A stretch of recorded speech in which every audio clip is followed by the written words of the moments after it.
People think they can spot a dangerous person by how evil they look. But psychology says something far stranger. The most chilling minds often appear warm, charming, even safe until something in you starts whispering, something is very wrong here, and you can't explain why.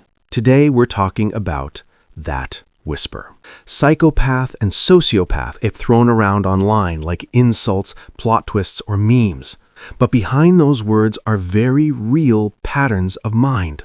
Understanding them isn't about playing armchair detective. It's about protecting your sense of reality, especially if you've ever loved someone who could hurt you and feel nothing. In psychology, both psychopath and sociopath sit under what's often called antisocial traits, a deep disregard for the rights and feelings of others.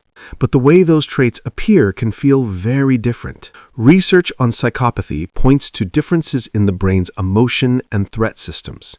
Areas involved in fear, empathy, and moral discomfort can be unusually quiet. So when most people feel a jolt of guilt or anxiety before crossing a line, a psychopath might feel nothing, or worse, they might feel pleasure, a surge of reward for getting away with something. Sociopathy, on the other hand, is often linked more strongly to environment. Unstable homes, chronic neglect, violence, chaotic attachment.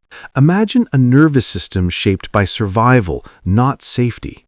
There can be some capacity for guilt, some flickers of attachment, but impulses and anger often drown them out.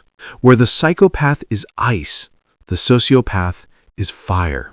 The difference shows up not only in what they do, but in how you feel around them. With the psychopath, you might notice a polished charm. They seem strangely fearless, calculating, controlled. They can imitate empathy like a second language. Behind their eyes, there's often a stillness that feels off. Crimes, when they happen, tend to be planned, strategic, low risk. They study people the way others study books. With a sociopath, there's more chaos.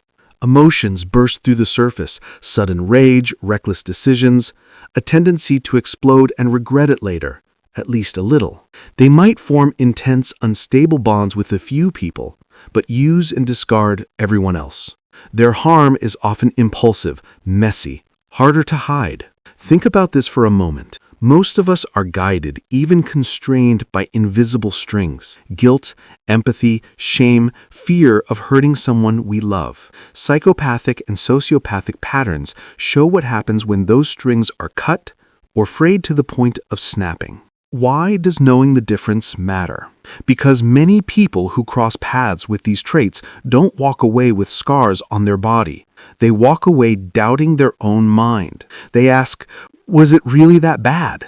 Am I overreacting? Maybe I'm the crazy one. Recognizing these patterns isn't about demonizing others. It's about finally believing the knot you felt in your stomach. It also asks a harder question. What does it mean that a human being can look into another's pain and feel only opportunity? Stoic thinkers remind us that we can't control other people's nature, only our responses. Existentialists add, knowing that such coldness exists forces us to choose the kind of person we want to be, consciously, deliberately, every day. So as you listen to these descriptions, this isn't an invitation to go out and label people.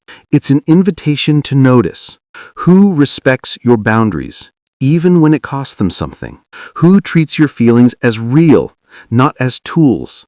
And when your body says something is wrong, can you allow yourself to trust that signal? Did this resonate with you? Have you ever met someone who seemed empty behind their kindness or explosive behind their charm? If you'd like to keep exploring the deeper sides of human psychology, identity, and healing, you're welcome to stay, subscribe, and keep reflecting with us.